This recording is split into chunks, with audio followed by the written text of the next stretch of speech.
Bienvenue dans le journal de Télémiroir, le week-end de Garrigan fête au Pont du Gard, le démantèlement d'un trafic de drogue à Nîmes et bien sûr avec Christophe Heuchet, le bilan de la feria d'Arles. C'est une partie des titres que nous allons développer. Bonsoir cher Christophe. Bonsoir Patrick, bonsoir à toutes et à tous. Ce week-end, c'est un vaste réseau de trafic de drogue qui a été démantelé à l'issue d'une longue enquête menée par la section de recherche de Nîmes et du service national des douanes judiciaires de Marseille. Ainsi, 7 Nîmois soupçonnés de faire partie de ces réseaux entre le Maroc et le sud de la France via l'Espagne ont été mis en examen au même titre que 2 Marseillais. En marge de cette affaire considérée comme un cas d'école en matière de trafic de drogue et de blanchiment d'argent, les douanes ont saisi 400 grammes de produits stupéfiants, 10 350 €, une arme de poing ainsi que 2 voitures. Plus de détails sur cette affaire avec le procureur de la République de Nîmes qu'a rencontré Alain Mellon. C'est une enquête qui a débuté en fin 2008 même et début 2009 sur un trafic avec des éléments que nous avions et qui a nécessité un travail donc de police judiciaire de longue haleine, mettant à disposition de l'enquête un certain nombre d'officiers de police judiciaire, tant de la section des recherches de gendarmerie de Nîmes que de la douane judiciaire. L'enquête a permis d'établir que les stupéfiants étaient effectivement récupérés donc, au Maroc, acquis au Maroc, transportés en France par des passeurs à bord de véhicules et arrivés à Nîmes où ils étaient entreposés chez des personnes d'ailleurs qui étaient rémunérées en quelque sorte pour cela et ensuite redistribués alors soit au niveau local, soit dans les départements voisins dont notamment d'ailleurs les Bouches-du-Rhône puisque il y avait des liens entre les Nîmois et 2 Marseillais qui sont également aussi déférés aujourd'hui ou cet après-midi devant le juge d'instruction. Ce qui est intéressant dans ce dossier, c'est qu'au-delà du trafic effectivement de stupéfiants, il y a un volet aussi un petit peu financier qui apparaît, puisque il y a un certain nombre d'éléments qui permettent d'ores et déjà de penser que le principal protagoniste de ce trafic a également aussi investi l'argent provenant de ce trafic, soit dans le domaine commercial, soit dans le domaine immobilier. Et donc là maintenant, effectivement, il y a tout un travail sur le patrimoine et sur l'aspect financier qui va être enclenché dans le cadre effectivement du blanchiment et qui va permettre éventuellement aussi de mettre en place des procédures qui permettent, selon le terme approprié aujourd'hui, de geler les avoirs criminels, c'est-à-dire ceux qui proviennent des trafics ou de l'activité criminelle. L'enquête va se poursuivre, notamment sur le volet financier, comme je l'ai indiqué. Maintenant, combien ça va durer de plus, je ne peux pas vous le dire, mais certainement déjà quelques mois pour bien arriver à cerner effectivement tout ce qui s'est passé. Et puis ensuite pour pouvoir effectivement juger ces personnes devant la juridiction du fond. Et nous avions évoqué la semaine dernière la disparition du maire de Rocquemort, Guy Pécoul. La municipalité vient d'annoncer qu'un nouveau maire sera élu ce jeudi 8 avril au sein de la majorité composée des membres de la liste Rocquemort 2008, un nouvel avenir. On va ouvrir la page volet social maintenant, Christophe, avec les pompiers sur Nîmes. En effet, le service départemental d'incendie et de secours du Gard va bientôt recevoir les revendications de la nouvelle section du syndicat Force ouvrière pour les pompiers gardois. Des acteurs syndicaux qui entendent mettre à profit leur expérience pour faire valoir le bien fondé de leurs demandes, tout en plaçant la question de l'économie et des retraites au centre de leurs priorités. Une force de proposition qui compte se faire entendre, telle que l'ont constaté sur place ce matin Nadège Claes et Arnaud Rondan.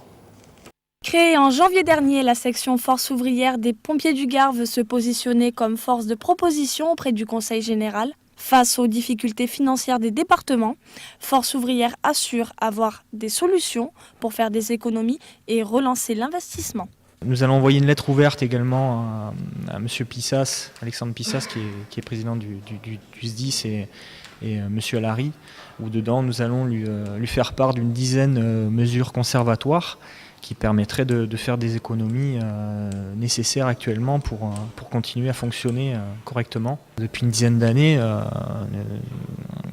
les bâtiments n'ont pas évolué et ça c'est quelque chose qu'il faut absolument que ça change parce qu'effectivement il y a des agents SPP et PATS qui travaillent, il y a plus d'une centaine de personnes et actuellement on veut impérativement qu'ils puissent évoluer dans des locaux et travailler dans des bureaux convenables. À côté des revendications locales, les sapeurs-pompiers du Gard partagent les inquiétudes formulées au niveau national. Les préoccupations de nos camarades gardois sont légitimes, mais elles rejoignent les revendications nationales qui aujourd'hui sont très importantes. J'ai tendance à dire que nous sommes à un virage à 180 degrés par rapport à notre profession, parce que demain nous allons aller vers une refonte complète de notre filière de sapeurs-pompiers, avec un changement de statut qui va être très important, non négligeable pour la profession. Nous avons aussi une grosse problématique qui concerne les retraites, qui est aujourd'hui un dossier national qui n'est pas spécifique aux sapeurs-pompiers, mais qui va le devenir. Un cahier revendicatif sera envoyé au SDIS du Gard dans les semaines à venir. Alors Christophe, on ne va pas terminer et fermer ce volet social, on va continuer avec la SNCF. En effet, avec ce nouvel appel à la grève des cheminots CGT et Sudrail qui protestent contre les suppressions de postes et les restructurations dans le fret, un mouvement reconductible qui débute ce soir au niveau national à partir de 20h et qui affectera 50% de la circulation des TER. Selon les prévisions, la SNCF annonce 60% de circulation sur le réseau des TGV et des corails. Et puis, comme lors du précédent mouvement de grève, aucun train n'est en revanche annoncé sur le réseau Talgo. Pour plus d'informations, il est conseillé de se reporter au programme de circulation affiché dans les différentes gares de la région Languedoc-Roussillon, de se connecter sur le site internet www.sncf.com ou bien d'appeler ce numéro info-service TER à Languedoc-Roussillon 0800 886 091. Patrick. Très bien. On passe à autre chose, les grèves, ça suffit ? Plutôt, puisque vous dites très bien, c'est que vous êtes satisfait de passer à autre chose dans ce journal. Avançons un petit peu, Christophe. Je ne sais plus le sujet qui suit. Qu'est-ce que c'est ? Alors, nous allons ouvrir à présent un chapitre dédié. Le fameux sujet borderline. Voilà, non, pas borderline, border golf. Ah, pardon, excusez-moi. Voilà. Un chapitre dédié aux loisirs avec ce tournoi de border golf qui s'est déroulé ce mardi sur les greens de Vacquerolles-à-Nîmes. L'occasion pour les membres de l'équipe de France olympique de snowboard de s'essayer au putt quelques semaines après avoir ramené des médailles d'argent et de bronze aux Jeux olympiques d'hiver de Vancouver. Selon les participants à ce tournoi, des passerelles existent entre le golf et le snowboard, tout au moins concernant l'approche mentale de la discipline de ces deux sports. Alain Bellon et Joris Girard nous en disent plus dans ce sujet. Le golf de Nîmes-Vacquerolles a accueilli pendant 2 jours la Border Golf 2010. Snowboarders et golfeurs se sont réunis en 14 équipes de 4 joueurs pour s'affronter amicalement sur les 18 trous que comporte le site. Le but de la compétition, c'est de rassembler 2 sports qui sont méconnus du grand public, c'est-à-dire le snowboard d'un côté et le golf de l'autre. Donc le but du jeu, c'était de les réunir et qui sont quand même 2 sports qui sont quand même à l'opposé. Mais ce qu'on ne sait pas, c'est qu'en fait, les snowboarders jouent tous au golf et les golfeurs font un peu de snowboard aussi. Donc comme c'est 2 sports olympiques, eh ben, on les a regroupés et on a fait cette compétition. Champions de France, du monde et médaillés olympiques de snowboard ont foulé ce green. Ils ont joué sur ce parcours avec des niveaux différents. Le parallèle, il est simple à faire, c'est surtout au niveau du mental. Parce qu'on retrouve énormément de choses, de paramètres mentaux dans le golf et dans le snowboard. Donc c'est vrai qu'il faut arriver à garder son sang-froid, que ce soit dans l'attaque d'une piste ou d'un saut en snowboard, ou l'attaque d'un green, si je peux dire, en golf. C'est le plaisir de se retrouver entre snowboarders avec notre ancien entraîneur donc, de snowboard qui peut justement nous coacher en golf, puisque personnellement je suis vraiment pas très forte, donc j'espère qu'il va m'aider. Ouais, en fait, je sais pas s'il y a vraiment une relation entre les deux. Maintenant, c'est vrai que Jean-Philippe Garcia était entraîneur de snowboard avant, et c'est un passionné de golf. Alors, quand il nous a proposé de venir faire un golf avec lui, on a accepté direct. Ça fait un moment que je côtoie Jean-Phi. J'ai fait pas mal de stages de freestyle avec lui. Et puis c'était notamment une fois, on était aux États-Unis il y a 5 ans, on a joué au golf tous les jours. Il m'a dit, tu vas voir, moi, dans quelques années, je vais t'inviter à un tournoi de golf et tu as intérêt de venir. Et donc on est venu et puis on est bien content. Tony Simoni, Tom Foster, Laurent Barthez et Alexandra Pagès ont remporté cette édition 2010 de la Border Golf. Le bénéfice de ces 2 journées iront soutenir les actions de l'association Handi Golf. Je croyais qu'ils allaient jouer avec leur planche de surf, quoi, histoire que ce soit un peu plus compliqué pour eux, mais non, simplement. Ils ont pété comme des joueurs de golf classiques. Ouais, ils ont plutôt été bons d'après les retours qu'on a eus sur ce tournoi. Ah, ben, l'équilibre de la planche de surf, c'est peut-être utile aussi pour jouer. Et sur le placement des pieds. Oui. Dans une parfaite approche. On va rester dans le sport, mais en marge du sport un petit peu, Christophe, quelques infos suite au match Arles-Avignon-Nîmes. Oui, en effet, vous savez que le Nîmes Olympique a été défait vendredi soir 2-0 sur la pelouse du Parc des Sports d'Avignon par l'AC Arles, un derby particulièrement chaud qui a été marqué en amont par quelques échauffourées, notamment du côté du COP nîmois. Le calme est revenu après l'intervention des services d'ordre, même si plusieurs agents de la police municipale ont été légèrement blessés. Rappelons que ce soir-là, une centaine de CRS et près de 20 policiers étaient présents au Parc des Sports d'Avignon. Un supporter nîmois âgé de 25 ans a par ailleurs été interpellé et placé en garde à vue au commissariat d'Avignon avant d'être libéré samedi soir. Ce dernier doit être à nouveau convoqué dans les prochains jours par les officiers de police. À l'origine de la rixe entre supporters nîmois et forces de l'ordre, le retrait d'une banderole déployée dans le stade, mais qui cachait les caméras de vidéosurveillance selon nos confrères du quotidien La Provence. Et puis le week-end pascal a été l'occasion pour le grand public peut-être de prendre l'air pour la première fois depuis l'arrivée du printemps. Depuis des années, le Pont du Gard fait à ce titre le régal des promeneurs et des familles désireuses de profiter des rayons du soleil dans un site qui invite naturellement au dépaysement. Le week-end Garrigue en fête a justement permis à de nombreux Gardois, mais également à des touristes, de se détendre sous les arches romaines du célèbre aqueduc. Voici un dimanche à la campagne auquel nous convie Nicolas Pinchino.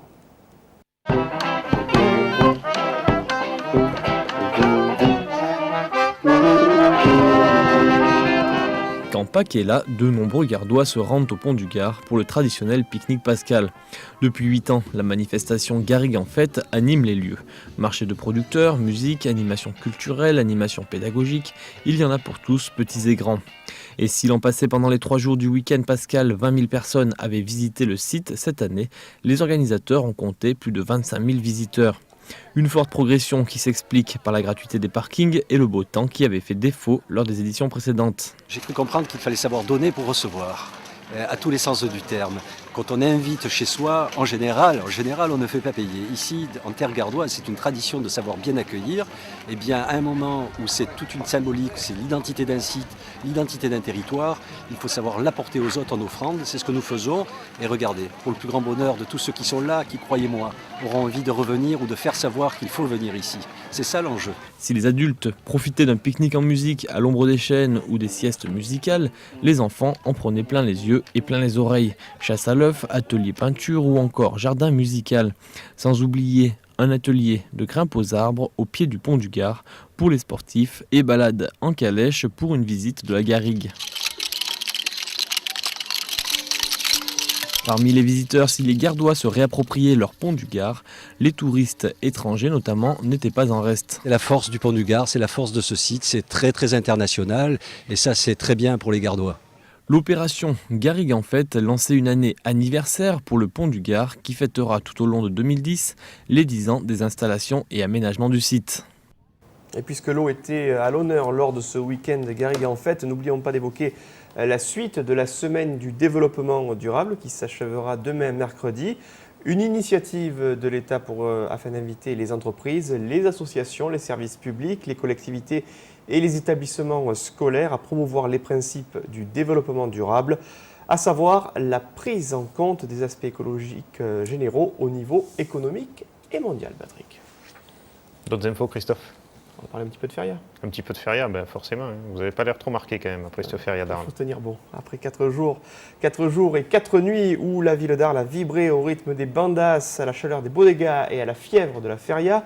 Premier grand rendez-vous tauromachique de la saison française de la feria de Pâques n'a pas répondu à toutes les attentes en termes de programmation et de résultats. Toutefois, quelques bons moments de toreo ont ponctué ce week-end pascal, notamment grâce aux belles prestations des toreros de la terre. Je vous propose un résumé de ces 4 journées. Les images et le montage sont signés Olivier Michel. La feria de Pâques s'est achevée hier soir sur la sortie en triomphe de Juan Bautista et Mathias Tegel par la grande porte des arènes d'Arles à l'issue d'une corrida décevante du Puerto de San Lorenzo à l'image d'un cycle pascal relativement froid et qui n'a pas déchaîné les passions du public. Au tableau d'honneur, on citera El Juli, triomphateur lors de la corrida d'alternative de Marco Leal, mais également Roman Pérez, le torero arlésien, lui aussi crédité de 3 oreilles lors de la corrida dominicale de Ana Romero, et qui entame cette année sa première saison complète en qualité de matador de toros. 3 oreilles à Arles, et ça fait 3 à l'alternative, unanime, et 3 à Arles, et je pense que j'aimerais que les impresarios de France m'aident un peu plus quand même. Merci.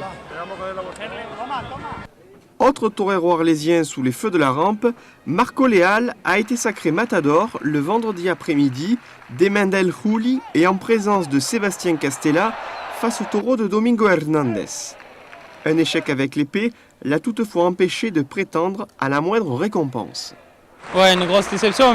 J'ai payé de bonnes faines de taureau, j'aurais pu sortir à ombre et l'épée m'a failli. Voilà, une peine. Et 6 grands jours pour rater ça, c'est vraiment... Donc, Très justement mis à l'honneur par le comité de la Feria d'Arles, Rafael Lillo a été l'homme de la situation face aux difficultés posées par les taureaux de Miura dimanche après-midi, alors que Pablo Hermoso de Mendoza et Andy Cartagena ont été les grands triomphateurs de la corrida équestre matinale du lundi de Pâques.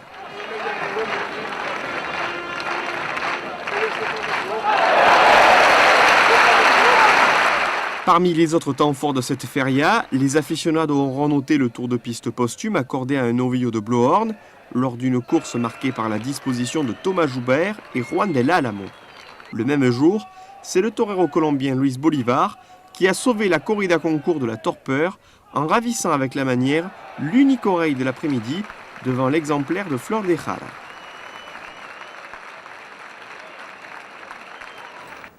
Et puis à noter en marge de cette feria, même si l'affluence n'a pas atteint des records aux arènes, on attend les chiffres officiels, la fréquentation semble s'être maintenue en ville avec plusieurs beaux dégâts qui ont affiché complet au cours des nuits de fête et ce malgré le mauvais temps. Pas d'incident majeur à déplorer en termes de sécurité, y compris sur les routes, notamment grâce au contrôle régulier effectué aux abords de la ville d'Arles par les forces de l'ordre. Et puis toujours à ce sujet, concernant la sécurité routière, c'est demain matin justement qu'une grande opération sera effectuée notamment par la gendarmerie au niveau de l'intersection Poulx-Courbesac Marguerite demain matin. Donc opération de communication auprès du grand public sur les dangers liés à la route et à la récente augmentation du taux d'accidentologie sur le département. Patrick. En tout cas, une belle réussite à Arles, parce que moi j'étais un soir et c'est vrai qu'on ne pouvait pas sortir de la ville sans souffler. Suite aux incidents il y a une paire d'années, c'est bien d'en arriver à des extrémités comme ça, mais qui portent leurs fruits, parce qu'au moins il n'y a pas de dégâts. Voilà, gros travail de prévention et pas d'accident à déplorer. Des infos, croco, mais surtout arlésiennes pour le coup, ce soir, parce que défaite qui fait un petit peu mal chez nos amis et voisins d'Arles-Avignon. Voilà, la défaite du Nîmes Olympique ce soir au programme de Croco Hebdo avec comme invité l'international algérien, le défenseur nîmois Abderraouf Zarabi. Puis à 22h, ce sera le match justement entre Arles-Avignon et le Nîmes Olympique. C'était vendredi soir au Parc des Sports, Patrick. 2-0 de but, mais beaucoup d'occasions. Voilà, beaucoup d'occasions, un match plein donc à suivre sur Télémiroir ce soir. Soyez fidèles au rendez-vous de Croco Hebdo et du football. C'est la soirée foot le mardi soir sur Télémiroir, juste avant la rediffusion bien évidemment de Noir et Blanc, Patrick. Merci Christophe, vous avez été Merci parfait. vous. Vous allez pouvoir aller vous reposer, dormir un petit peu, parce que c'est. Ah non, il y a Tennis Sud demain. Toutes les images de la feria demain dans Tennis Sud. Jusqu'à demain soir, vous ne dormez pas encore. Voilà. D'accord, donc c'est ça le grand chelem. Vous serez presque prêt pour la feria de Nîmes. Merci Christophe, merci à tout le monde en régie. Très bonne soirée sur l'antenne de Télémiroir. Au revoir.